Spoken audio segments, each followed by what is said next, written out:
శనివారం ఈ రోజు కర్మఫలదాత అయిన శని దేవుని రోజు.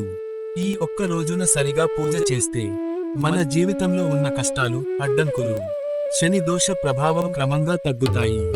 ప్రతి మనిషి జీవితంలో ఎప్పుడో ఒకసారి ఎంత కష్టపడ్డా ఫలితం రాని పరిస్థితి వస్తుంది. అలాంటి సమయంలో శాస్త్రాలు చెప్పిన మార్గం ఒక్కటే. శనివారం ఉదయం స్నానం చేసి శుభ్రమైన బట్టలు ధరించండి. ఇంటి పూజా స్థలాన్ని శుభ్రం చేసి శని దేవుని ఫోటో లేదా విగ్రహం ముందు కూర్చోండి.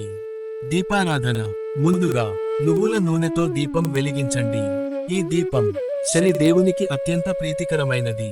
దీపం వెలిగిస్తూ ఇలా మనసులో అనుకోండి, శని దేవా, నా జీవితంలోని అడ్డంకులను తొలగించు స్వామి. శని దేవునికి నల్ల నువ్వులు, నల్ల పూలు లేదా నల్ల వస్త్రం అర్పించండి. ఇవి సమర్పించడం వల్ల శని గ్రహ శాంతి కలుగుతుంది. ఇప్పుడు కళ్ళు మూసుకుని ఈ మంత్రాన్ని 108 సార్లు జపించండి. ఓం శం శనైశ్వరాయ నమః. హనుమాన్ పూజ.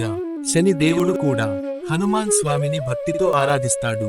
కాబట్టి శనివారం రోజు హనుమాన్ చాలీసా చదవడం అత్యంత శ్రేయస్కరం. హనుమాన్ స్వామి కృప ఉంటే శని ప్రభావం తప్పకుండా తగ్గుతుంది. ఈ రోజు సాధ్యమైతే నల్ల నువ్వులు, నల్ల దుస్తులు లేదా అన్నదానం చేయండి. అలాగే శనివారం రోజు అబద్ధం చెప్పకండి, ఇతరులను బాధించకండి. ఇది కూడా శని దేవుని పూజే. ఈ విధంగా ప్రతి శనివారం నియమంగా పూజ చేస్తే రుణబాధలు తగ్గుతాయి, ఉద్యోగ సమస్యలు తగ్గుతాయి, మనసుకు ప్రశాంతత లభిస్తుంది. శని దేవుని అనుగ్రహం తప్పకుండా కలుగుతుంది. శని దేవుడు కఠినుడే, కానీ న్యాయవంతుడు కూడా. భక్తితో అడిగితే తప్పకుండా కరుణ చూపించే దేవుడు. ఈ శనివారం ఈ పూజ తప్పకుండా చేయండి.